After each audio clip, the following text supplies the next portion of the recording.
Good evening, ladies and gentlemen.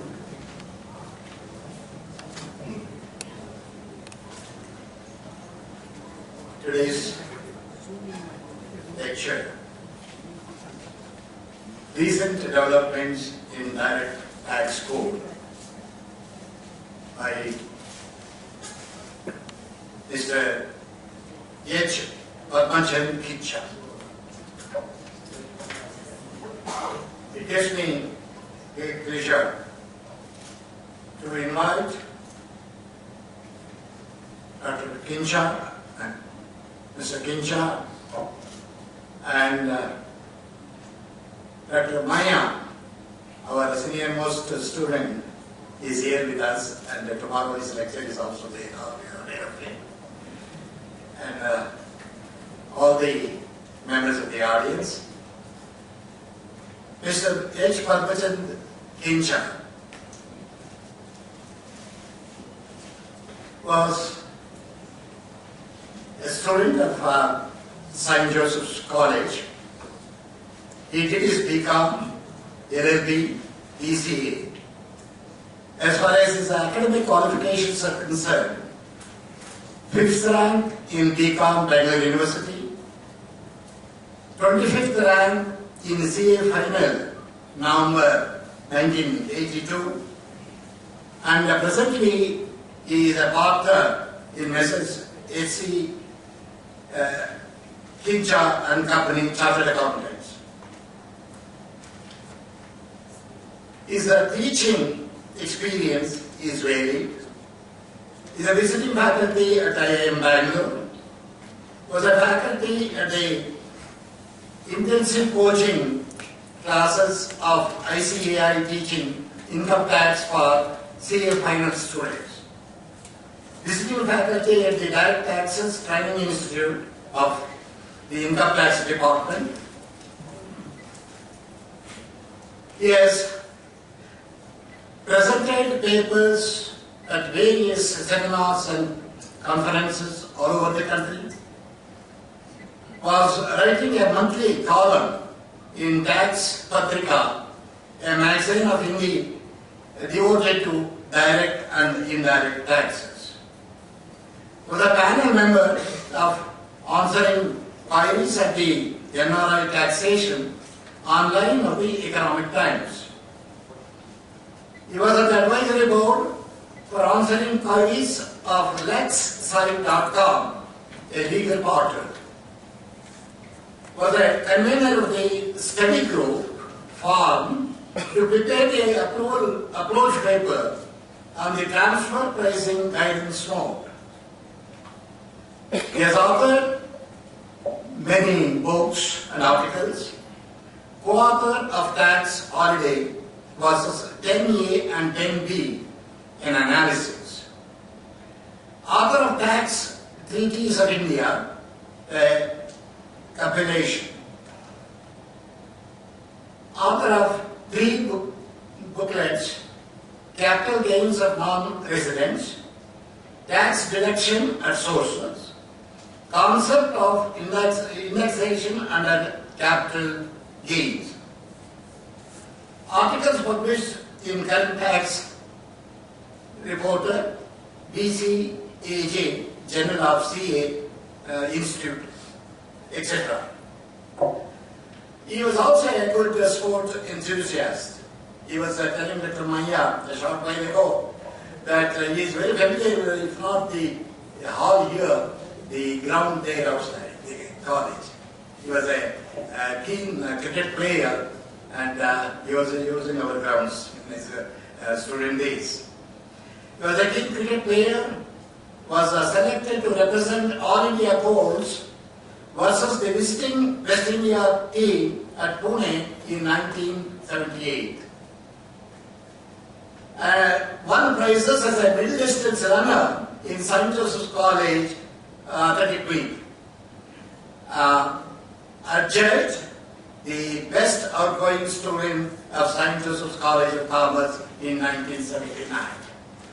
It gives me great pleasure to invite once again Mr. Padmachan Kincha to present his talk to me. Thank you.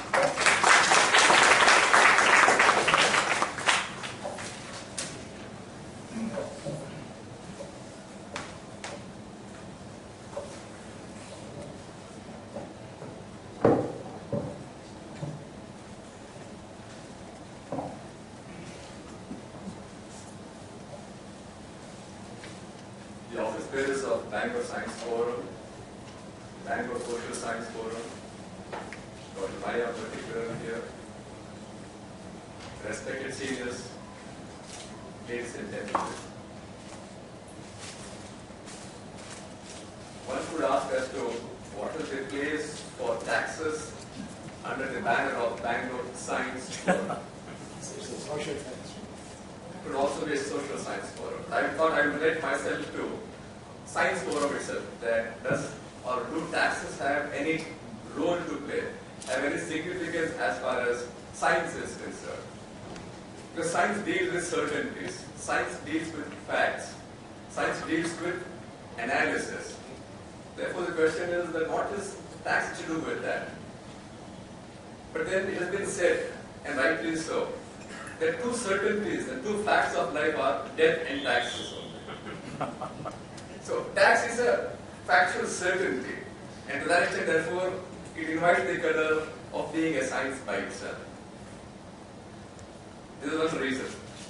Second reason is that the pamphlet tells us that we are also celebrating the centenary of Einstein's trilogy. How has Einstein got to do, or what has he got to do with taxes? Einstein was one of the best scientists ever known to mankind. It was his statement. It was his statement to say, the hardest thing to understand in life is taxes. Einstein's statement.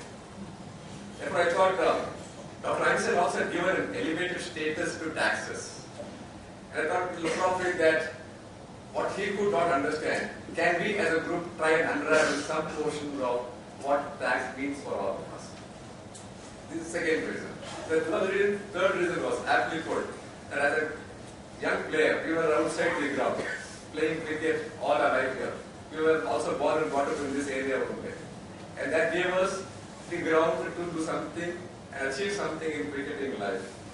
And as we used to be players here, being in a college campus is extremely exciting.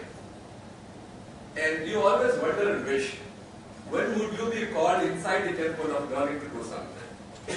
And when the invitation comes of this nature, when I had Dr. Maya tomorrow deliver his 40th lecture, I am just making the first lecture today, undeservingly being invited here. But I thought I should not let go of this opportunity to be called along with 2,700 people plus who have addressed this Bangalore Science Forum. So I thought that the dream of the person concerned as he grows up is that anybody could call you, but the most significant, the most wanting call is a call from the College of Learning, the Temple of Learning. And if they able to call you, that will be some sort of a credit to a person concerned. I thought therefore I will snatch on, though undeservedly, snatch on to this credit to say, let us therefore take this opportunity and share a few thoughts in relation to this topic. And therefore, some account of all of this, that I said, let me take this opportunity of accepting the invitation so kindly extended to me. I was asked as to, do you have any presentation? I said, I have not prepared any presentation. Because this topic is quite interesting, quite vast. And therefore, we should break this discussion into understanding as individuals, as citizens of this country, what is happening in terms of taxes. So at the top level, we discuss about what happens in terms of tax collections in this country. What is it that future sees us in terms of how our contribution is to happen as far as taxes are concerned. Coming down to some levels of reality at the macro level, we'll also find out as to what are the changes that are visible in the horizon in terms of tax policy decisions and in terms of tax administrative measures. And then we will try and find out what would be certain principles of law in relation to taxation that we as individuals should be concerned about, particularly because technically law is something that is formalizing customary behavior. Law is called as a footpath law. Every law is supposed to be a footpath law. That means when in a particular uncharted territory you walk, somebody follows that, third person follows that, fourth person follows that. You create a small pathway there. That is the custom. You create a pathway there, everybody tries and follows that. Then you legalize that to say, this is the way you shall go. So when you talk about law being a footpath law means that you try and evolve a custom. And that custom becomes accepted. That custom becomes the accepted norms of behavior, and that is formalized properly into a law. rightly or wrongly, for various reasons, the income tax law is acting contrary to certain customary behaviors. It's extremely important, therefore, for us to understand certain fundamental principles which are contrary to our customary behavior. And therefore, I thought in the last segment of our discussion, we'll possibly spend some time in understanding what law believes us to do or wants us to do, which may be slightly contrary to what we believe in our customs or in our relationship to be the natural, normal course of action or conduct. Therefore, that would be the fourth part of the discussion. I'll begin with the first part of the discussion in relation to tax collections.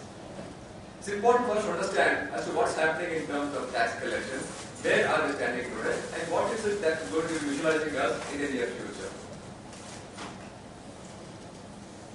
We are contributing about last year for March 31st of March 16, about 14.4 lakh crores towards taxes. All of us as citizens have contributed about 14.4 lakh crores to the government as taxes. Out of this 14.4 lakh crores, 8 lakh crores are coming from income tax and 6.4 lakh crores is coming from indirect taxes constituting customs, central excise and service tax. Interestingly, income tax has overtaken the indirect taxes in the last 4 years of time. Much earlier, indirect taxes was far ahead, direct taxes was low. Last 4 years, direct taxes have overtaken indirect taxes. And this is one sign of the economy moving into or transiting into a developing economy, where direct tax collections are more than indirect tax collections. That's an indicator that this economy is now becoming a developed economy or moving towards that stage itself. Out of these 8 lakh crores that are collected towards income tax, about 58 to 59% are contributed by the corporates concerned. So about 4.8 lakh crores are contributed by the corporates. About 3.2 lakh, about 42% is contributed by individuals like you and I. So we as individuals are contributing about 3.2 lakh crores to the central government as income tax. This is 1 year's contribution. I made a statement that the direct tax collections are about 10.5% of the GDP. That means what we are contributing at about 14.4 lakh crores. This constitutes about close to 10.3 to 10.4% of the gross domestic product. This gives an indication that our gross domestic product of this country is how much? It's about close to 1,50,000 crores.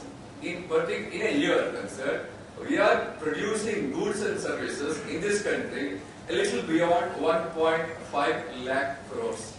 That is the gross domestic product of this country concerned. Now what does this mean therefore?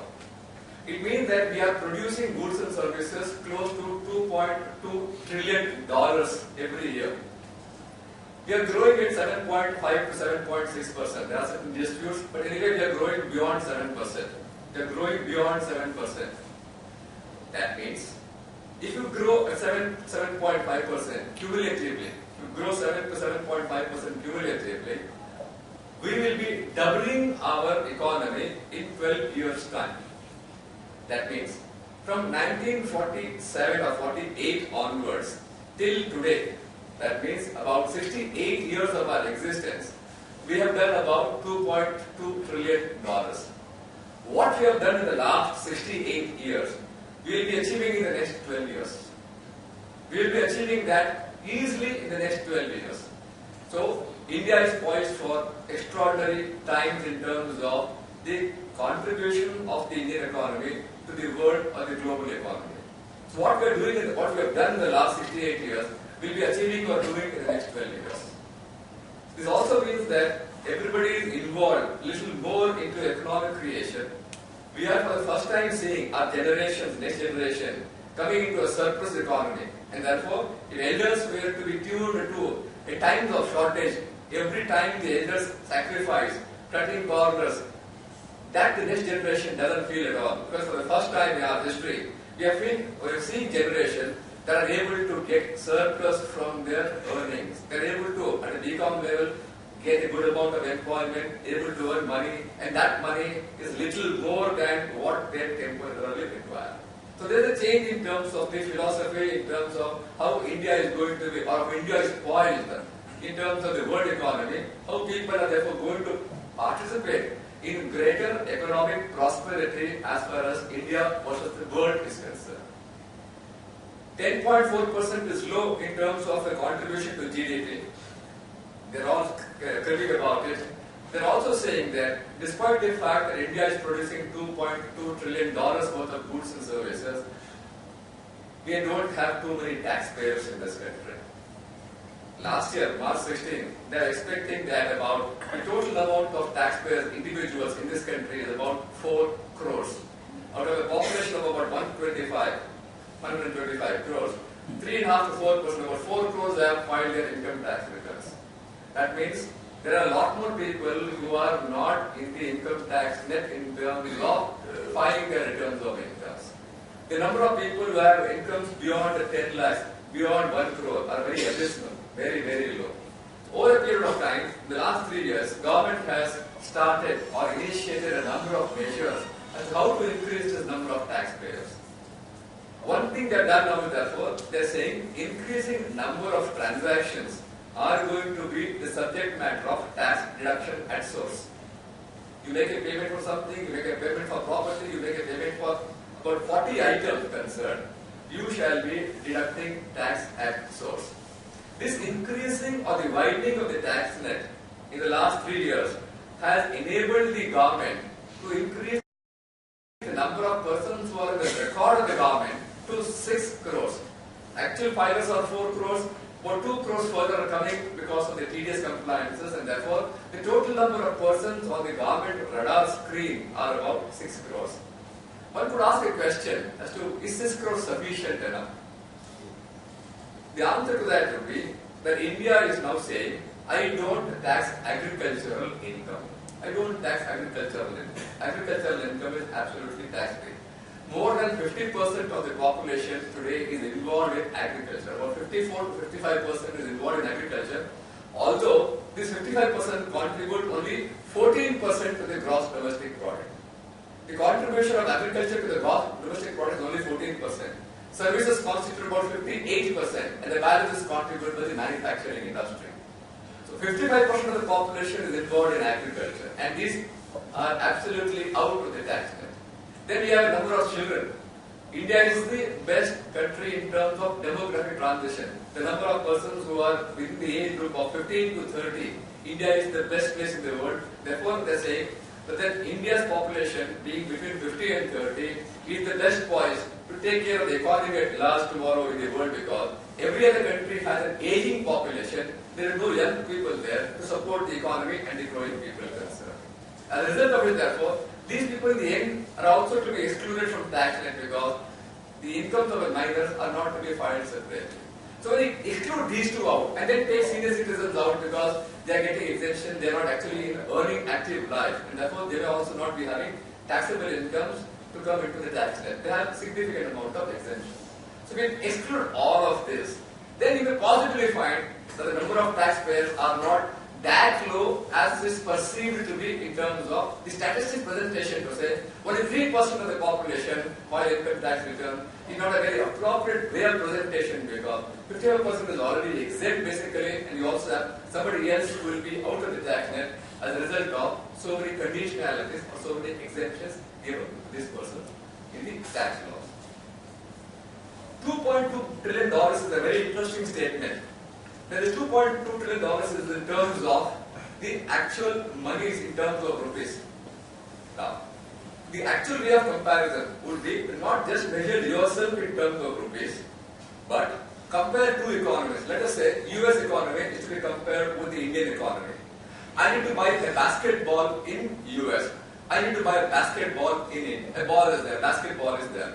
Now, they need to try and find out how much is the amount required to buy one basketball in terms of dollars, and how much rupees are required in terms of Indian currency for buying that same basketball. If you say it's $3 and I have only, let us say, 100 rupees, That means $3 will come to about 195 rupees. I am only paying 100 rupees. So I am able to buy the same basketball for 100 rupees, whereas in US it may be translating into $3 about 200 rupees. This is called as the purchasing power parity. You need to equate the countries or economies on the basis of the ability of the currency to purchase. So the same goods that are required to buy, how much will that cost in terms of a common denominating factor? That is called as the purchasing power parity theory. Indian purchasing power parity theory is much higher than everybody else, other economies in the world. And today, in terms of the purchasing power parity, we are the third largest economy in the world. After USA, China, India stands third, having beaten Japan recently. So in terms of the purchasing power parity, we are the third largest economy in the world. And we are the fastest growing economy in the world. So this combination makes a very potential indication to say that India is going to be doing extremely well in the near future. This is in terms of the tax policy and the tax changes concerned. Because of this, we are now finding our Prime Minister going all across the world. We are getting increasingly integrated with the world concerned. We are having so many policies concerned to say, let us invite foreign developments here, let us invite foreign inflows here into this country. For the first time, India has the highest amount of inflows that has happened across so many years in the last year concerned.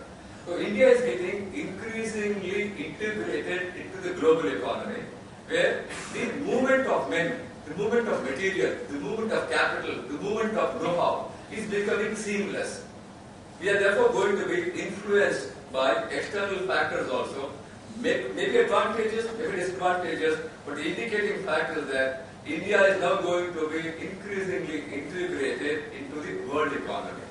Therefore, one does find in recent times that the focus of the government has been, in terms of tax policy changes, to look at and address our concerns into our interactions with the trans-border relationship than looking into our internal relationships. So tax policy changes are focusing little more recently because we need to be advanced, we need to elevate ourselves as to how do we, when we move, when we interact, when we therefore have to protect our country from external influences, how do we therefore have measures concerned such that India does not unduly lose when we have increasing integration of India with the world at large. We'll come to that a little later, but this is important in terms of the broad trends that India is getting increasingly integrated. Because of this, therefore, we made a statement that the number of taxpayers have increased from up to 6 crores, both in terms of actual return filers and TDS returns. This has in the last 3 years therefore doubled. The number of taxpayers or those persons who are on the record of the tax department has doubled in the last 3 years. This means that we need to have increasing technology usage in this country concerned. Therefore, in terms of the tax administration mechanisms, we have had situations where increasing technology is being used or deployed in interacting with the assessors concerned. We have this, Bangalore has been the forefront in terms of technology. We have the computer processing center in Bangalore, which is today, per day, processing 3 lakh returns per day. And therefore, is able to generate this amount of assessments and give refunds to you immediately. Therefore, today you will find that the increasing terms of refund being available to assessors is far better than what was earlier because of increasing technology. Increasing technology also means today that the government has initiated a process whereby you will not have to go to the income tax department, you will have your questions asked over the internet and you therefore respond to the tax department only by the internet concern. That means the human interface is going to be reduced. That's the attempt. The moment the human interface reduces, our main complaint that we are being harassed by government officials, that there is an increased amount of corruption because of human interface. The government is addressing that by ensuring that the human interface is going to go away. You will have technology interface. Therefore, we have had situations where questions are being asked. You need to reply back to the tax department by use of technology only. As a result of which, therefore, our grouse, our complaints that we are not getting a fair deal from the tax department this is the mission of the government concerned to ensure that this amount of complaints or harassments or charges of corruption against the government are increasingly being reduced. We also are therefore saying that the government is also looking at reducing litigation. Litigation in this country is only paying because of not necessarily the time taken for litigation is too large, time taken for resolution is too large, and government has taken significant measures in recent time to say that we as government will not be litigants. We are therefore going to increase the threshold beyond which we will file appeals against the orders of the tax department, against the orders of the department concerned, and therefore government is very conscious about its role as a litigant and trying to ensure that government will increasingly stay away from litigation, ensuring that there is qualitative assessments being done, and therefore litigation should come down. In terms of litigation already on record, they are saying that there shall be a time-bound disposal of these disputes concerned. Therefore, a significant area of the government's attention in recent times has been the aspect of dispute resolution. How would you ensure that disputes between the tax department and the assessors are addressed effectively and efficiently in a time-bound manner? Therefore, the area of recent times attention of the government concern is to ensure that there is a decreasing amount of time involved for resolving matters of dispute between the taxpayers and the tax gatherers. In terms of tax policy decisions, government has taken a number of measures and will possibly spend a little more time because this is a matter concerning all of us as citizens of this country, and there are many measures the government is taking which will impact us in our everyday activity. Therefore, we should possibly spend a little more time in terms of taxes. The first point to notice is the rates of taxes itself. Today we are having three slabs of tax: 10%, 20%, and 30%. Beyond 10 lakh, the tax is 30%. Three slabs of tax are a great improvement to the 11 slabs of tax we had in 1970s. Believe me, 1970s, 74 people can tell us here that the highest amount of income tax in this country in 73, 74, and 75 was 97.5%. If you earn 100 rupees and you are in the top slab, you have to give 97.5 to the government as income tax. And if you had saved something beyond that, they said you have to pay wealth tax also. So the combination of income tax and wealth tax was equivalent to 100% of the amounts earned by the person concerned. This naturally gave rise to means of evading taxes, means of finding out loopholes as to how I can avoid paying taxes to the government concerned. So in this case, this attitude of not paying taxes came as a result, in my opinion, of two factors. When our elders were there, who were there in the pre-independence era, it was a very great national act of valor not to pay tax to the government concerned, because we are trying to protest against the British government concerned. So if you don't pay tax, or you did not pay tax, it was a great patriotic duty. So we were psyched into believing that not paying taxes is a matter of great valor, a matter of great patriotism. Thereafter, tax genetic effect did flow into our next generation, coupled with the fact that the government said, I'm going to levy 97.5% of taxes. Therefore, the philosophy continued with the people concerned to say, no, if that's the way, if I were to work hard all my life, am I supposed to give the entire amount to the government concerned? They said, no, the government does not deserve so much of my money.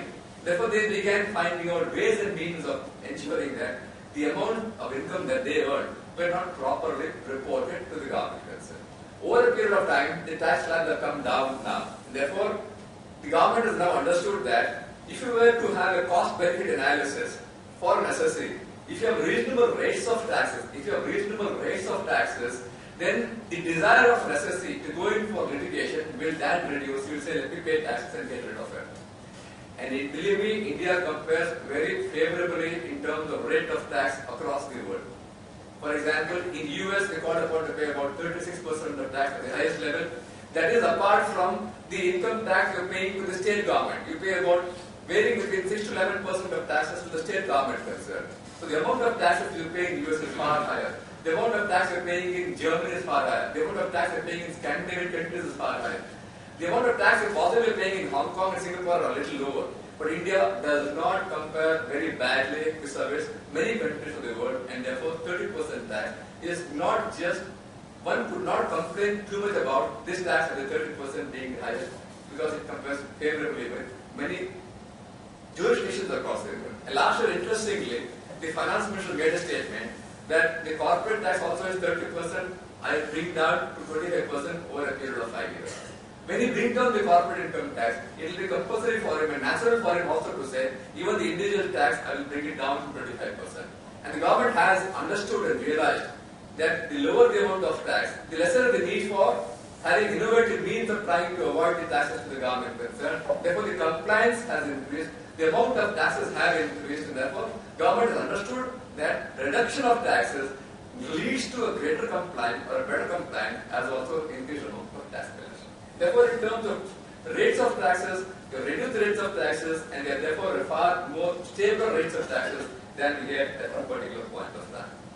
But interestingly, and very interestingly, the government wants monies for so many schemes. So it can't increase the rates of taxes. So what the government has done? It has started levying new taxes. Very interestingly, the government has started levying new taxes in some form or the other. They say that I will levy a security transaction tax on your transaction in the stock market. I will levy a fringe benefit tax on certain benefit given to the employees concerned. Recent budget says I will start levying an equalization tax on your online advertisements. When they are having an advertisement made online through Google or the Yahoo, they are saying we will not ask you to pay income tax, we will have a new tax called as an equalization tax. Therefore, government over a period of time, though it has done too much in terms of stability of tax rates, and interestingly, also it has done by eliminating taxes. We had till 1980s the death taxes. The person where to die, we had to pay death taxes on his assets concerned. They abolished that. We had gift tax, we had abolished the gift tax. We had wealth tax, we also abolished wealth tax last year. So gift tax, wealth tax, estate duty, all have been abolished. But the government has not given up because of its constraints in terms of resources. Therefore, it has found ways and means of levying new taxes concerned in new form. We have therefore the dividend distribution tax, the security transaction tax, the buyback tax, the equalization levy, the minimum alternate tax. Therefore, we are having some levels of new types of taxes concerned, ultimately telling that you need to contribute something to us. Therefore, let us get into the domain of having new taxes solely with the purpose that we will have this fund for the purpose of development that the government has undertaken for the country at large. The government also is saying that I would like to keep the tax at 30% and at the same time try and reduce incentives available to the assessors concerned. There is a statement that is given before the parliament. That's a statement called as Statement of Revenues Foregone. There is a very interesting statement in the budget papers. It's called as Statements of Revenues Foregone. That means the government made an analysis of what are the incentives it is giving under the Income Tax Act. For scientific research, what is the incentive? For SEZ units, what is the incentive? For depreciation, additional depreciation, what is the incentive? Similarly, they have done exercise in terms of also the central excise, customs and service tax.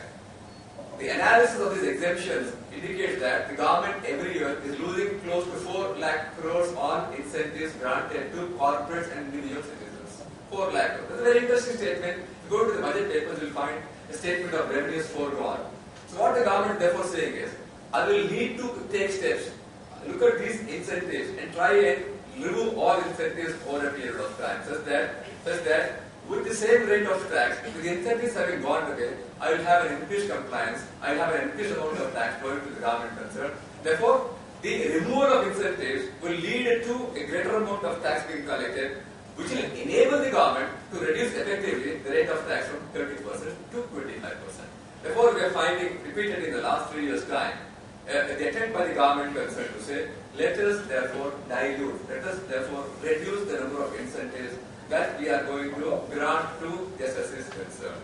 Therefore, they are saying that we need to reduce the amount of incentives, we need to have stability of tax rates, we need to have the widening of the tax net, we need to have the widening of the taxpayers concerned. Government believes that this will help getting more people on board, they will contribute to the income tax department, enabling the government to lower the burden across the country for the balance of the population concerned.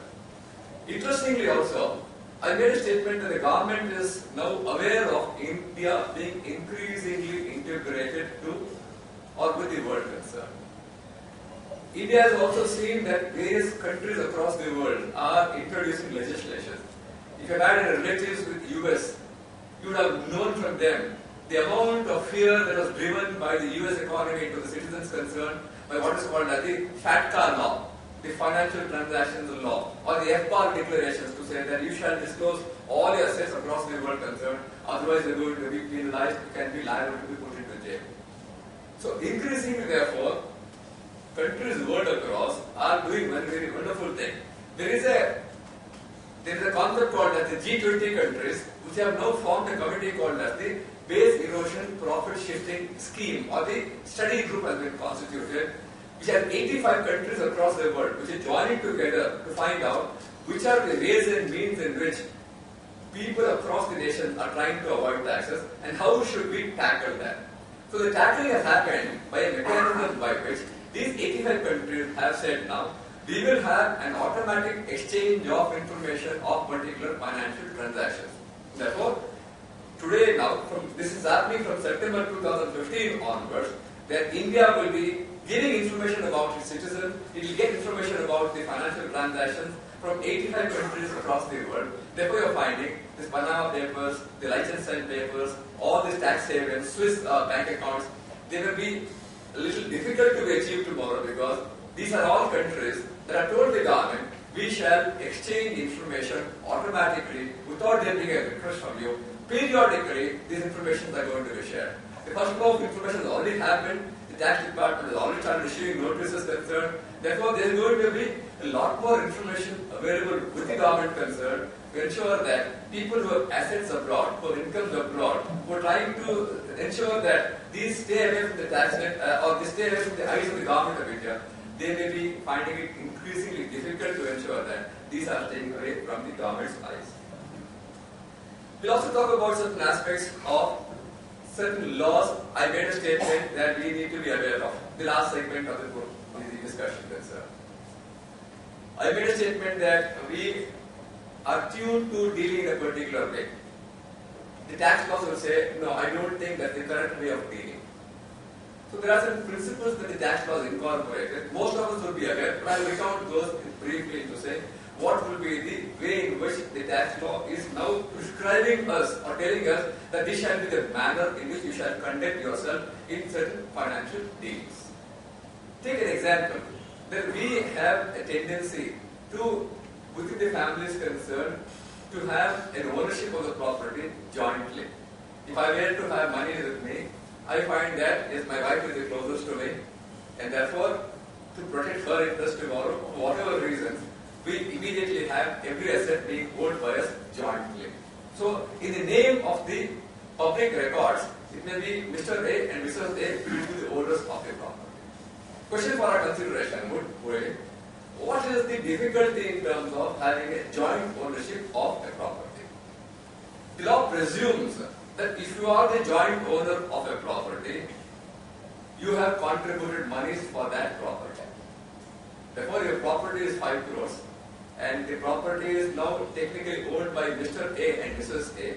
The law presumes that 2.5 crores has come from Mr. A, 2.5 crores have come from Mrs. A.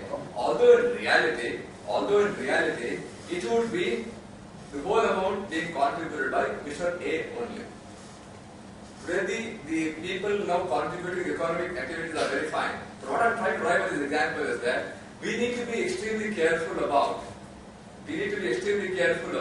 the way in which you project our ownership of assets concerned. Law says we can have joint ownership.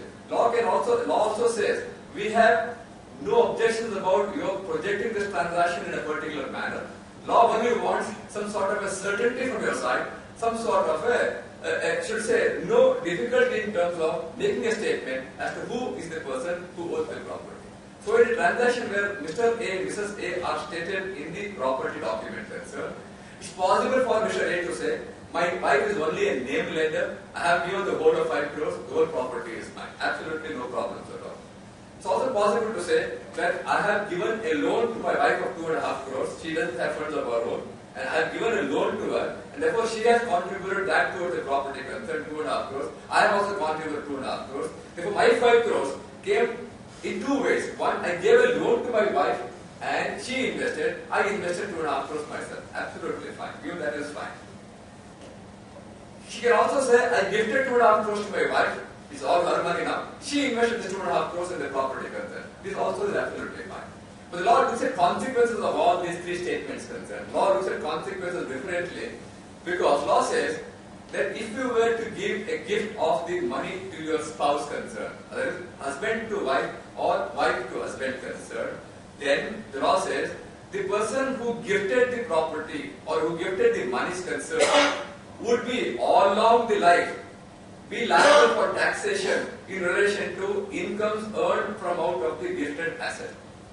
That means in the example we are considering, if 5 lakhs has been invested in the 5 crores have been invested in the property and it is fetching rent, and the person makes a statement, I have gifted 2.5 crores to my wife and she has invested, and if there is a rent being derived from that property, let us say 20 lakhs is rent derived from the property concerned, 10 lakhs goes to the bank account of Mr. A, 10 lakhs goes to the bank account of Mrs. A, but then for tax purposes, they will say, the money is hers, but for tax purposes, 10 lakhs of Mrs. A will be added on to the total income of Mr. A, and Mr. A will be liable to pay tax on 20 lakhs of rupees. Mrs. A will not be liable to pay any tax on that 10 lakhs of rupees.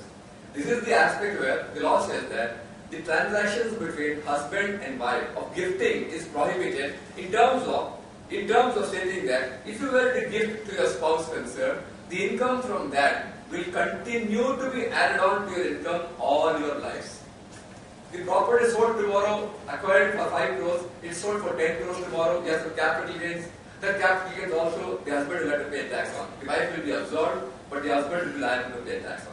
So the tax consequences are different when there are transactions between the husband and the wife. This is one relationship the law is looking at very closely. Second relationship is very interesting, between you and your son's wife. Law looks at your transaction between you and your son's wife, not your son. Your son's wife, to say that if you have to have any transaction with your son's wife, the income from that, if you give any money to her, the income from that will belong to you, will be liable to pay taxes concerned. Because these were the closest ladies in the family. Your wife and your son's wife, they were the integral part of your family. And the tax was 97.5%. They began transferring assets to the ladies of the house concerned, being your wife or your son's wife, to avoid taxes. The law came into the picture to say, no, that can't happen. Whenever transferring assets to your wife or to your son's wife, you will be liable to pay taxes. This is one. Second is the issue for us to say, how am I transferring money to my wife? Law says, if you are giving a loan to anybody in the family, be it your wife, be it your son, be it your friend, be it your relative, be it anybody else, these transactions have to be done by an account pay check only. All transactions of loans have to be accomplished by an account pay check only. Not even a cross check, not even a cross draw, just to be by an account pay check only. So if I were to transfer some monies to my wife concerned, I have to transfer it by an account pay check only. I can't tell her, take this 5 lakhs of rupees, deposit in your bank account, it will be loan or cash by me to you, anyway what difference does it make? We are anyway the same in the family concerned. Law says no. Whether it is husband and wife or anybody else, if the transactions were to be accomplished by a manner otherwise than by an account pay check, you are liable to pay a fine or a penalty equivalent to the amount of loan that has been given. That means, interestingly, not by the person who is giving the loan, the person who is accepting the loan is liable to pay penalty. It will be liable to pay penalty equivalent to the amount of loan accepted in a manner otherwise than by an account pay check. It's also an important consequence for us to understand. 3. Law is also saying that I am going to define some relationships in the Income Tax Act. I am going to define about 10 parties. Now these 10 parties have been defined. If there were to be a gift between these 10 parties concerned, for example, my brother's wife, my brother's son. If I were to give a gift to my brother's son, the law acknowledges that my brother's son is a defined person. Therefore, the gift received by my brother's son from me is going to be not taxable in this sense. Law is also very interesting to say, if my brother's son were to give a gift to me, that is not a covered relationship. When I receive a gift from my brother's son, I am liable to pay tax approximately 30% of the amount of gifts received by me from my brother's son. Law is therefore saying, I am going to define certain relationships. If the movement happens within this relationship of gifts concerned, then you will not be liable to pay any tax. If there were to be a gift beyond these relationships, that means, I'll give another example. There are 2 brothers in a family. They have 2 sons. So these sons are first cousins. Now, first cousins are not covered in the relationship. If this cousin were to give a gift to the other cousin concerned, within the family, with the same, living under the same roof concerned, law says no. I have not prescribed this relationship as an exempt item. Therefore, if there were to be a gift between these cousins concerned, the person who is receiving the gift will be liable to pay taxes. So you have to be extremely careful as to whom are you giving a gift to. Is the person, receiving person, falling within the framework of the relationships as defined under the statute? If that were to be the position concerned, then the person who is accepting the gift would have no tax liability. Otherwise, If he is getting a gift from a person who is outside the domain of the specified person is concerned, he will be liable to, he can be held up for paying income tax. The government is also concerned with certain transactions in properties which the government believes are undervalued.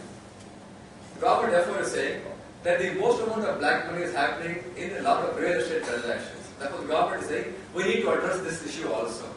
Therefore the government has prescribed, as a chief to the law concern to say, if you are dealing in a real estate transaction, law will then presume that if you are transferring this asset to somebody else for a particular consideration, the law will presume that if the amount for which you have sold the property is less than the guidance value, let us say the guidance value of a property is 45 lakhs.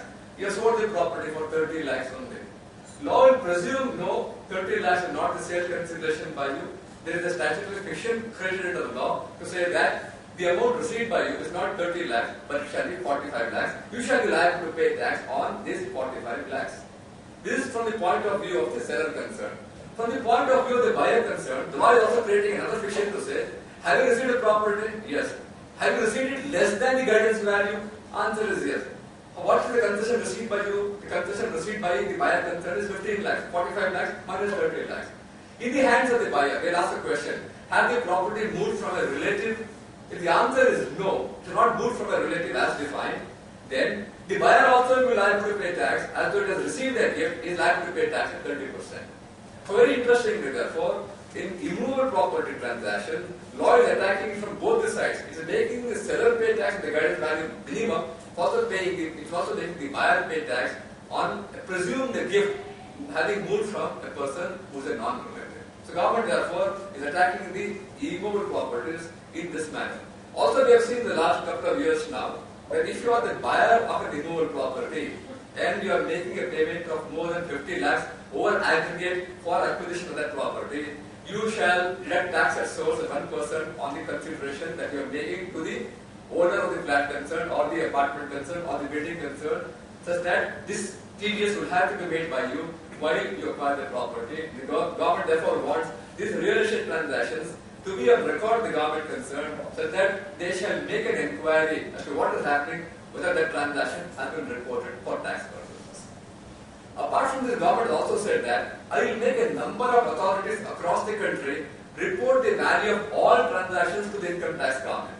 For example, you are registering your car concerned, so therefore we have the sub-registrar concerned of vehicles. This person every month is required to report all transactions of car registered to the income tax authority in Delhi. You are making investments in banks, you are making mutual fund investments, you are withdrawing cash, taking cash out from your SBI account. If the amount of cash transaction in the SBI account are exceeding a particular limit, the banks automatically give information to the Delhi authorities. Immovable properties, sub-registrar has to give all information about all properties registered to the authorities in Delhi.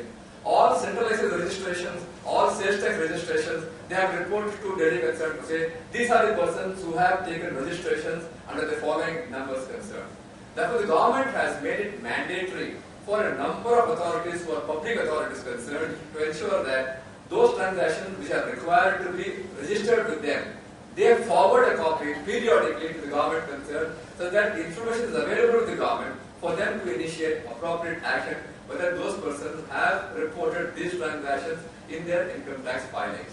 Therefore, the government is also encouraging or ensuring that these transactions are getting increasingly the tax rate concern, so that the government's right to monitor this transaction and take appropriate action is also immediately taken to the appropriate and logical ends.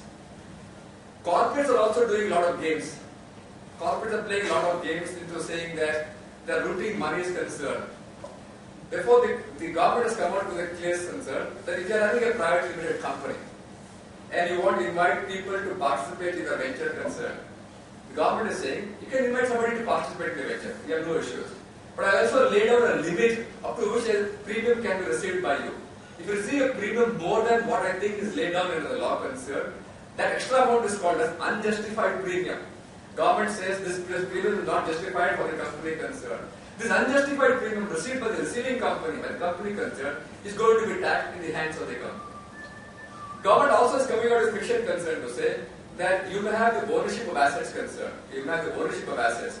If you have cash in your house, if you have jewelry in your house, if you have deposit made in your name, which are not disclosed to the tax department concerned, then the government believes that this amount shall be constituting your undisclosed income to be taxed in the year in which the government discovers this unrecorded or unreported transaction. Very appropriate to listen. This is the time. The time allotted to me has already come to a close. Therefore, I thought, go ahead. No, I thought we will have, see. I have done some macro level. There are a number of pieces I know. What topics I have dealt with are very minimal. The number of clarifications that the people that are going to ask questions could be much more. Therefore, let me give the pleasure to these people also concerned to add, to substantiate further, to complement what I have said. Possible also to discuss an aspect that they would like to have clarified. What law is also doing is that therefore it has increased the amount of penalties. The law wants you to have a number of compliances concerned, significant number of compliances. Therefore the law is saying that if you don't want to, if you're not interested, if there's a default, if there's a delay by your compliances, be sure you'll be liable to be visited with the penalty, and the penalties are getting increasingly stiffer, increasingly tougher. Increasing in terms of quantum, increasing in terms of frequency, and therefore government wants that these penalties act as a deterrence measure. They want that you shall comply with the law. They want therefore that we shall be ensuring that if you don't comply with the provisions of law, you will be visited with penalties concerned. And the government is looking at, the last point for our discussion is, increasingly at what is called as mechanisms of tax avoidance. Now we all believe that I am entitled to arrange my affairs in a manner that I pay the least amount of taxes. This is what the Supreme Court also has said, that you are entitled to arrange your affairs legally in a manner that you are not supposed to pay the maximum amount of tax. You can arrange your affairs in a way legally that you are able to pay the lowest amount of tax. This legally is a matter of subjectivity. What do you mean by legally arranging your affairs? This relates to a lot of disputes between the government and the assessors concerned, and invariably the assessors won the battle, including the Vodafone's case. Vodafone's case is 12,000 crores being raised against Vodafone for acquiring a company of Hutchinson. 12,000 crores was the tax demand. $2 billion is the tax demand on Vodafone to say, hey, you are supposed to pay tax. They took the matter to the Supreme Court. They won the battle in the Supreme Court. Government said no. If I won the battle in the Supreme Court, how much have I lost? I lost 12,000 crores. So what did they do? After the Supreme Court gave a verdict in Vodafone's favor, they changed the law retrospectively to say, no, we'll get over the Supreme Court decision also by levying a law retrospectively saying this amount of tax on Vodafone is deserved to be collected by us, therefore we will not give up the battle. Supreme Court may have decided the issue concerned, we are going to change the law retrospectively. This actually got a bad image to this country concerned to say that, hey, that way to be the position of law. Where is the rule of law in this country? This gave a bad image, and therefore the government, this present government has assured that although we have a right of levying or legislating retrospectively, we shall not use this right. But interestingly, they have said now that we will introduce what is called as the GAR provision, General Anti-Avoidance Rules that are introduced. Anti-avoidance. They have given certain regulations. I will not go into those regulations concerned. I will try to give the philosophy of the government concerned. There is an aspect of tax avoidance and tax evasion. There is a very thin line between it. You can't just necessarily say whether this is tax avoidance or tax evasion. If I'm going to buy an LIC premium and I promise that I make a premium concerned, my tax income reduces, my taxable income reduces, we are all very clear this is a legitimate means of avoiding or reducing your tax liability. That's a very, very clear way. There could be a very fine, high-tuned, camouflage way of transactions which we believe could be tax evasion. In between, there could be a clear area where there could be a grey area of what is tax avoidance, what is tax evasion. That color we are not able to very clearly say or discern as to where the line actually falls. To address these situations concerned, they have used this tax GAR provision in the Income Tax Act last year, and they are saying that we will be making it applicable from transactions that are now currently on, empowering the tax department concerned to say that if in my opinion, I find this transaction to be an impermissible tax avoidance, in the opinion of the tax department, not looking at anybody else, not Supreme Court, not SSC, not High Court, if in the opinion of the tax department, this is an impermissible tax avoidance mechanism or a measure, then the assessing officer will have a right to recharacterize the transaction in any manner he likes to ensure that he will project it in the way he thinks is the best in terms of revenue collection, and therefore that's the empowerment given to the tax officers concerned. This was thought to be introduced 3 years ago. There was a huge public outcry in this measure. Committee was set up, partnership committee was set up. They said, no, this is not the correct way of doing things. Rightly or wrongly, the government has gone ahead with this measure called as General Anti-Avoidance Rules, which gives a huge amount of power to the tax department to rewrite your transaction and say that, or call them or label them as what they believe to be a tax avoidance measure, which will then enable the tax department to collect more revenue from SSS concern. So, in the journey that's happening very well, when India is doing very well, when there are certain measures taken by the government concerned to genuinely address the tax problems of an SSA, to ensure that there are also ways and means by which the interaction of the SSCs with the department is reducing, tax rates are stable, we are getting lesser amount of disputes, we are having more refunds. So there are fine positives also there. But the negatives are also not fully gone away. And this is the balance in which we are able to, we are required to battle everyday life. And that's the issue where we as citizens concerned, it is an opportunity to tell the government concerned, some of the measures don't make much sense. There is no purpose of harassing public at large concerned. Ensure that you take the taxes from people concerned in a manner, what the Arthasastra Kautilya had said, in the manner where the bee went to suck honey from out of the flower concerned, not troubling the flower, not getting too much damage to the flower concerned, but getting what it wants ultimately from out of the flower concerned. That's the best way Arthashastra Kautilya had said. And in those times also, he had laid down measures as to how much an artisan shall pay, how much a farmer shall pay. He had made a statement at that point of time as to how much of taxes. He has maintained the rates of taxes also, depending on the various professions concerned, and say, hey, it's your duty to pay to the government concerned of what income you have earned if you are prosperous concerned. And those rates of tax are very low. Bringing that philosophy concerned now to current day, we should also tell the government concerned that you should need to adopt the Arthashastra philosophy, Kautilya's philosophy, in the amount of tax collected. Because India, the income tax that was introduced in now, that we are all facing with, was introduced for the first time in 1862, when they said, we have a war, we don't have resources, therefore we would like to collect taxes from you, from those people who are now wealthy enough. When the war stopped, they stopped the collections. They again reintroduced in 1872, again deleted out, and somewhere around 1870s, later 1870s, income tax became a reasonably permanent measure. We've gone through about close to 140, 150 years now, and these 150 years have seen a transit, a huge amount of change in the color and the contours of Income Tax Act. And if there is a possibility, if there is a fora available, if there is an opportunity available, we should tell the government concerned to be reasonable in terms of taxes, so that as a philosophy, as a measure of the government concerned, let us all be proud to contribute to the government economy in a way that best benefits us. Thank you all.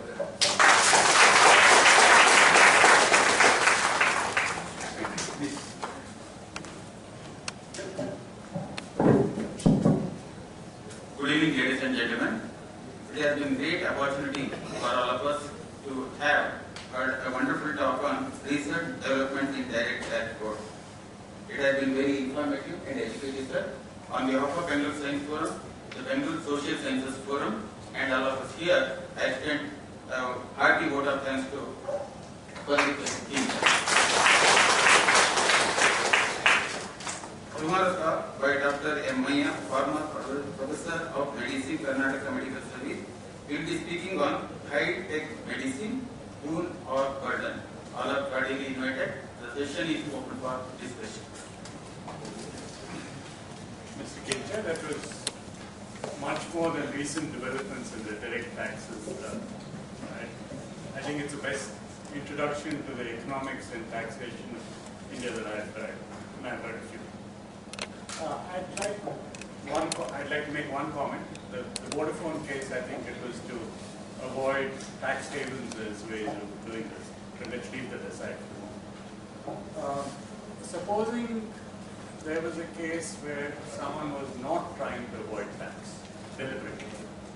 That is, a parent leaving property to more than one child, or to a spouse and children. How would the tax laws apply when no explicit provision in terms of a will or something like that is done? Or even if a will is made and it says that equal shares are to be given to the spouse and children, or only to the children if there is no living spouse? I will read this aspect a little more in detail in terms of the importance of will in our everyday life. It's a very interesting question and an important question in terms of what happens to our assets. Suppose I'm having certain assets. Now, what happens to these assets if I were to die? It's extremely important. And I'm talking today from the point of view of those persons who are governed by the Hindu Succession Act. Because we also have, for the Muslims, the Sharia law separately. And we have for Christians and others, we have the Indian Succession Act. Actually, this is what the government is not trying to say, we will merge all of them into a common code. This is what we battled in the last 3-4 days. For the time being, I am going to therefore discuss the provisions of what happens when a Hindu were to die. I am also going to discuss certain ramifications of certain portions we had a discussion when we are in the principal's chambers there. Now, when I make some investments, let us say I am talking about a financial investment, maybe a share, a mutual fund, or a fixed deposit. First thing to be done by us, it's extremely important that we need to have the facility of nomination exercised. It's extremely important for us that we should have a joint holder, preferably. So, I can have a joint holder, somebody else joining me as a holder concern. Added to that, I can also have a nominee in that financial instrument concern. So, what happens therefore is that I am making an investment with a public authority, maybe a bank, maybe a mutual fund. It's not interested in knowing my affairs concerned. It does not know who my family members are, who my legal heirs are. It does not go into those legal hassles concerned. So it therefore says, if you were to utilize the facility of a nomination, that means a nominee is mentioned in your financial document, I will not ask any questions as to who the legal heirs are. Is there any title dispute? Who is entitled to the money? I am not going to ask anything. If there were to be a production of the death certificate concerned, I will give the money to the nominee of that person concerned. Now, nominee is a person who is entitled to the proceeds of the assets concerned, and thereafter, he will go back to the person who died to say whether the person who died had written a will. If he had not written a will, the law will come into the picture. Very interesting, therefore.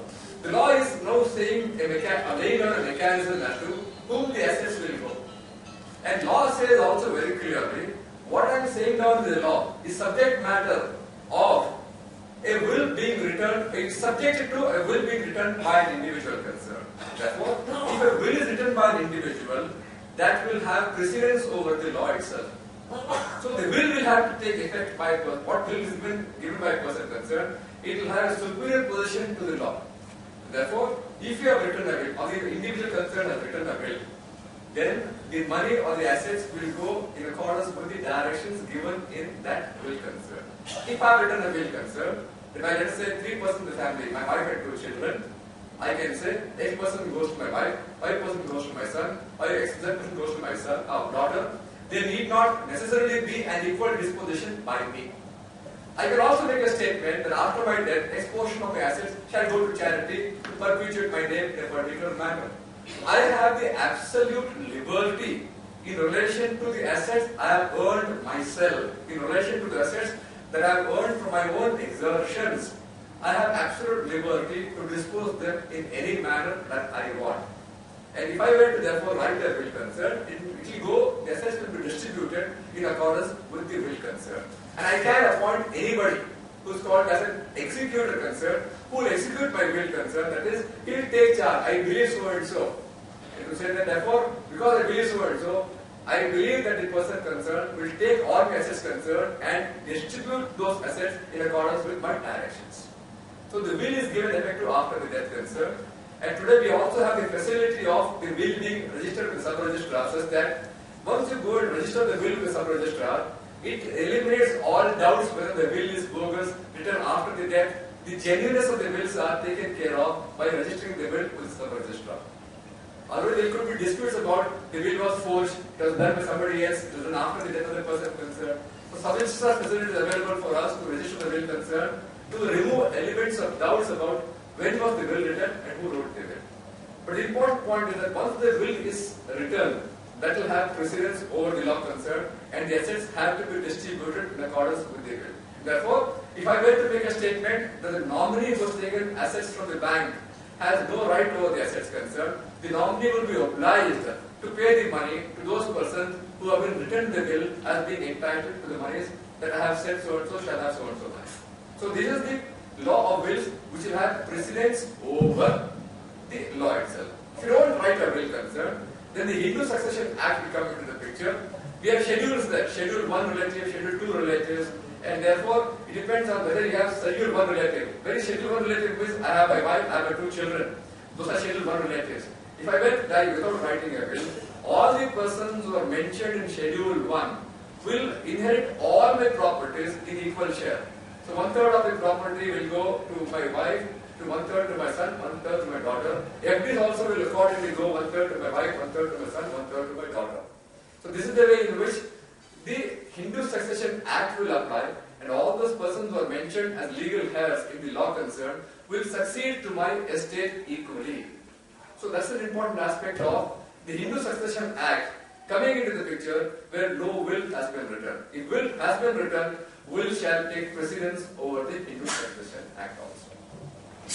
I was asking about the tax with respect to... No, so when an asset were to move from an individual on the death concerned, there are no taxes whosoever the monies are going to. Because the law is saying, if I go to a relative, if I go to a non-relative, because it is moving on the death of the person concerned, the person who is receiving the asset because of the will or because of succession concern will not be liable to pay any tax whatsoever. So there will be no tax implication for that.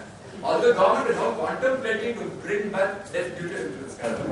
Contemplating, because the government is finding that the middle level population is expanding, wealth is increasing, and therefore government wants to say that these fellows who are bulging middle level population, who are the middle income groups concerned, they are bulging, they are getting higher strata concerned. Amounts of assets accumulated are very large. Government is contemplating, as if you don't know, government may introduce as on date there are no death duties. So revenue earned out of that income is taxable? So what happens to the revenue earned out of this income? A person was there, he dies today. So the income earned up to 11th of July, from 1st of April onwards, and from the earlier years, will be taxable in the hands of the person who was the owner of the FD or the financial security. After his death, it will be belonging to the persons who are the legal heirs concerned, either in accordance with the will or in accordance with the Succession Act. They will be the person who will succeed with the assets concerned, and post 11th of July, they will be taxable in respect of the incomes earned after that death in relation to the securities. So this will, I request clarification. Yes, sir. Yes, sir. One by one. Will, which is not registered in the sub-registrar office. will not is it registered in the legally registrar valid? office is also a genuine will. There is no doubts about that, as long as the family members don't contest. The whole purpose is about if there is nothing, everything goes on amicably in the family, then the need for registering a will is of no use at all. You may register, you may not register, because everybody in the family are very amicably disposed towards allotting the assets in the manner convenient to all of them. They don't want disputes in the family. They don't want the fair name of the family to be tarnished. Therefore, they are settling amicably. Then there is no issue whatsoever. Whether the will is registered or not registered hardly makes a difference. And whatever written in the will, it is different from nominee. Then the nominee will be obliged to give the money to the person who was written in the will as the person to whom the money shall belong.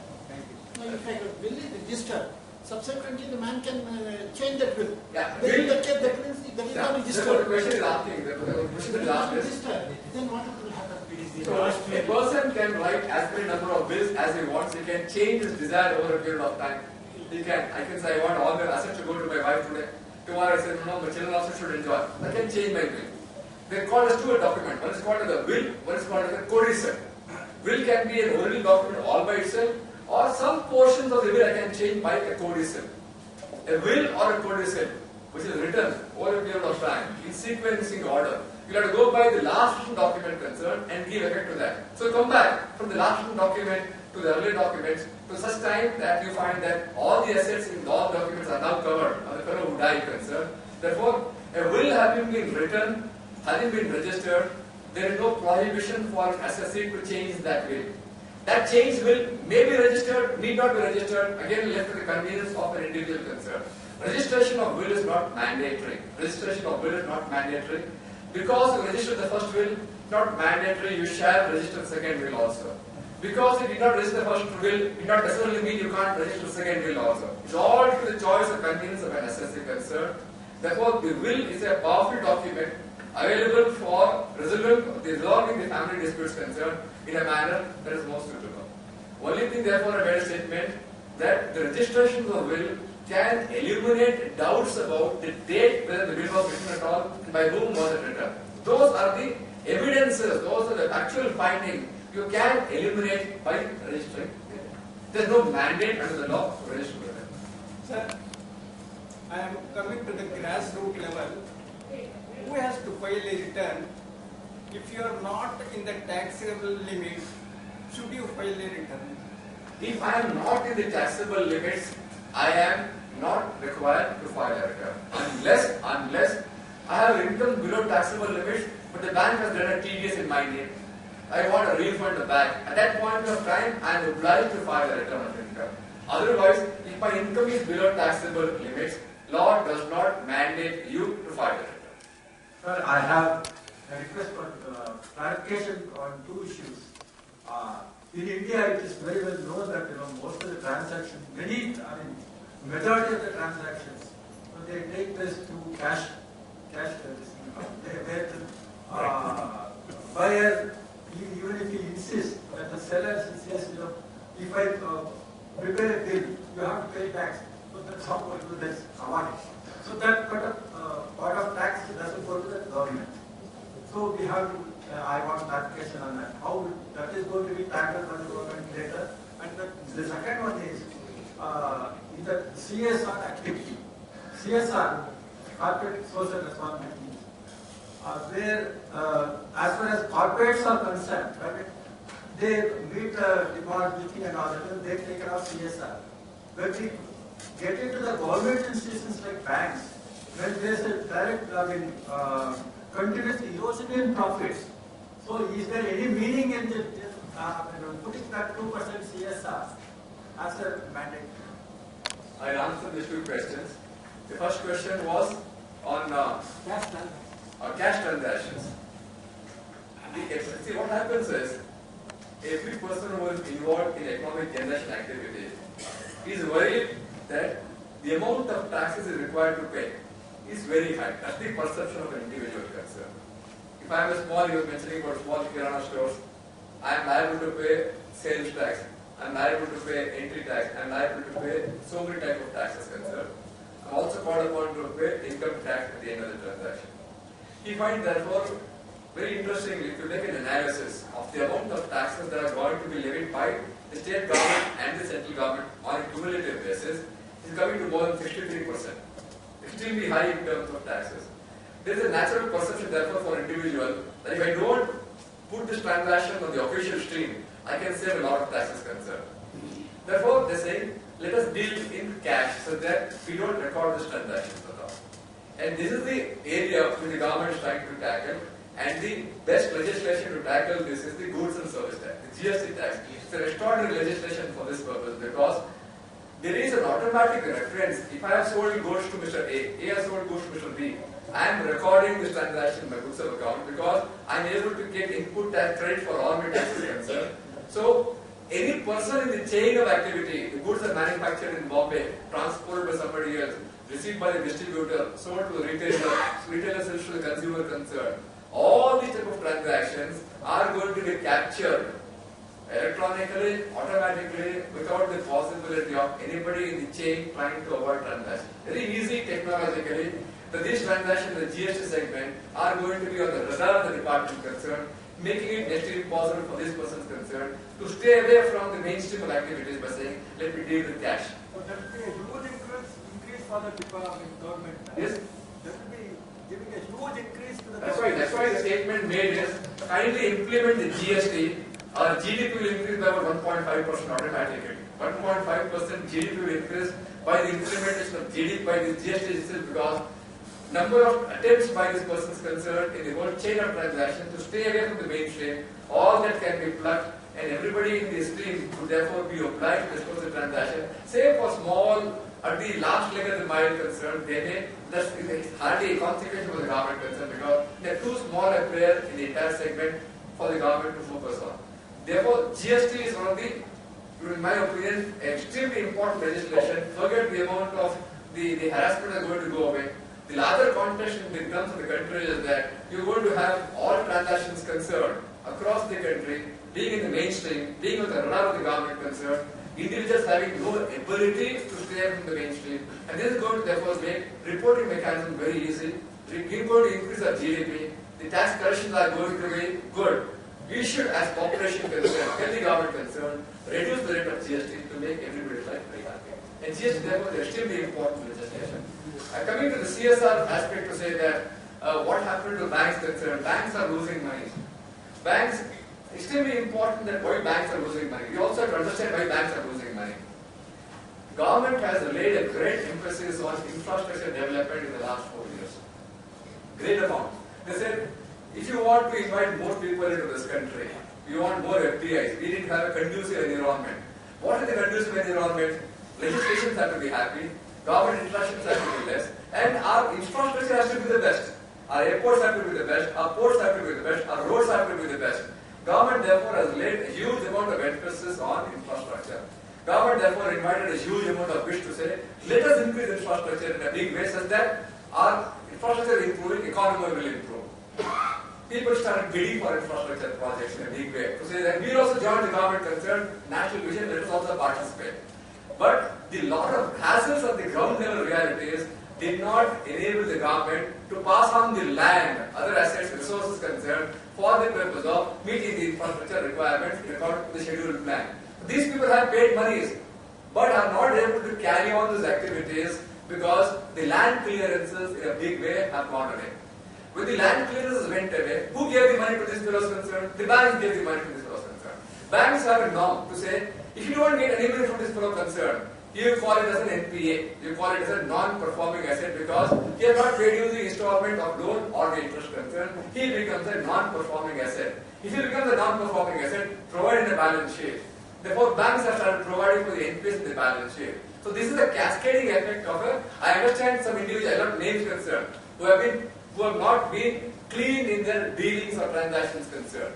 But there are also a large number of people concerned whose loans are turned NPAs, not necessarily because of their intent, but because of the ground level realities not helping them achieve the purpose of going ahead with that business they had originally proposed. As a result of it, therefore, Raghuram Rajan has been very strict now concerned. Say, banks, you have lent concern, absolutely fine. Kindly clear up your balance sheets. They have the Basel norm, Basel 2 norm, Basel 3 norm, Basel 4 norm. So that's how the balance sheet has to be presented because banks are the critical resource of this country concerned. And unless the banks are strong, we can't therefore have a mechanism by which the credit inflow into the country can be improved.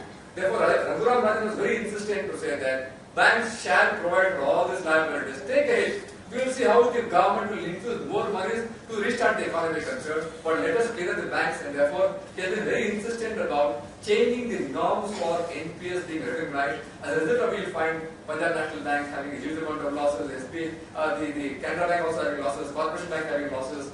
There are a number of banks who have shown losses because of the insistence of Raghuram Rajan to say, you clean up the balance sheet, provide for it. We will see what has to be done a little later on. Government is therefore assuring, we will give you funds now. We require about 1.5 lakh crores for banks capital infusion. Government says, we will give you money. Clean up your balance sheet. Now let us restart our cycle all over again. Therefore, the government has to focus on the inability of the government to honor its commitment, largely infrastructure projects concerned. How can these people therefore become viable in terms of their projects concerned? And therefore, the question is asking is, what is the fun of asking corporates to pay 2% towards CSR when the banks therefore have gone ahead? Because the corporates have been asked to pay towards CSR because look into the population, look into our economic requirements, look into the situation where we are now distributing the money to the direct tax benefit, the direct benefit transfer through Aadhaar cards. Look at the amount of money the government is paying towards Manrega scheme, towards the cash subsidies that are going to the farmers concerned, towards the subsidies involved. A huge amount of money is going. The government is therefore saying, we are contributing to the economy, to the lower segments of the population concerned. You corporates also, a particular percentage of your profits, the large corporates, 2% of the profits, shall go by you towards the upliftment of the economy at large, so that our contribution is coming, you shall also be mandated to contribute to the economy concerned. If with that objective, then the CR regulations were incorporated into the country law. GAR appears to be draconian law, no? What are the checks and balances for GARL, GAR?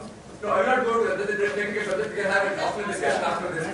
Other technical discussion. That's a draconian law. It's a very draconian law, in my opinion. It's a draconian law. It's extremely draconian law. And the government has given a lot of powers to the tax department. Yes, sir. Capital gains. Capital gains. Capital The gains. previous and years the indirect technology capital was not there. gains. So many people have missed paying capital gains properly. So although any guidelines is What the government does generally they won't reopen the cases. The government has now come out with a scheme concern. That is the scheme, income disclosure scheme. That is already operation from 1st of June onwards till 30th of September. Yes. If there are any income that are not disclosed, government has given us a window to come forward, disclose the scheme, disclose their income, pay taxes. Government also saying, I only charge 25%, 7.5% penalty, 30% tax, 7.5% penalty, 7.5% interest. 45% you pay whatever be the year in which you not disclose the income, whatever be the amount you not disclose, kindly come clean by paying these taxes till 30th of September. Yes, I'm not asking this question, sir. This scheme, new scheme has come. Many people have skipped paying capital gains before. You can do it now, you can rectify it now. No, sir. It will go by Any year, over a period of time. Nobody will question it now. No, so question Any is- guidelines should just reopen the case. So there are two questions therefore. There are two questions therefore. He's asking that the government has come out with a scheme today. All transactions they have not reported any point of time earlier. Whatever be the year. Government is saying, I'll give an opportunity, come before me, pay a small amount of tax, small amount of penalty. He's asking a question. What happens if I will not to meet this guideline until that time also? What will happen to me? We are committed. Yeah, so what will happen to me? No, there are two issues therefore. One is income that I have not disclosed. One is an asset I have not disclosed. Very two interesting situations. All addressing it in two different ways. One is the income I have not disclosed. I had a capital gains made about from the sale of a property 10-15 years ago, and I have not disclosed the income. Not what was that? Disclosed. But not properly followed. Obviously, that Not means, paying that capital means, gains. I have partially disclosed, not fully disclosed. All that is there. The matter is about the entire amount of income not being disclosed to the tax department. Now, this amount of money is in some form with you. I have translated itself. When I sold an asset for 100 rupees, a very micro level example, I sold it for 100 rupees. I only declared 65 rupees to the government concern, 35 rupees was with me. Natural human conduct would say the 35 rupees gets transformed into some asset. I am not that fool to say I spent the whole of 35 rupees. If 35 rupees is gone, nothing can happen to you. Anyway, there's nothing. Because the property is old, income is old, the law tells you I can only tax you for incomes. In the last 6 years I discovered. Anything you done earlier, I will not ask you any questions. So last 6 years if you find any transaction, I can trouble you. The law is telling you, I can go back to 6 years time only in relation to any income. So if I had the 35 rupees which have blown away, then nothing happens, the law can't tax me. But if 34 rupees is now emerging in the form of an asset, I have disclosed the land somewhere, I have brought some jewelry somewhere, therefore human tendency is not to spill away these assets, this cash concern, they get reformatted into any asset. So they are now appearing with me or remaining with me in some form or the other. So therefore, the amount of short disclosed income gets translated into an asset. This is the second example I am considering. If this were to be an asset remaining with you today, now the law has been amended to say, any asset that is remaining with you and you are found to be the owner today, which you are not able to prove from where you got, how you got, I will then say, the year in which the assessing officer discovers the asset, the fair market value of that asset in that year will be taxed in your hands. Sir, how are we? Hello.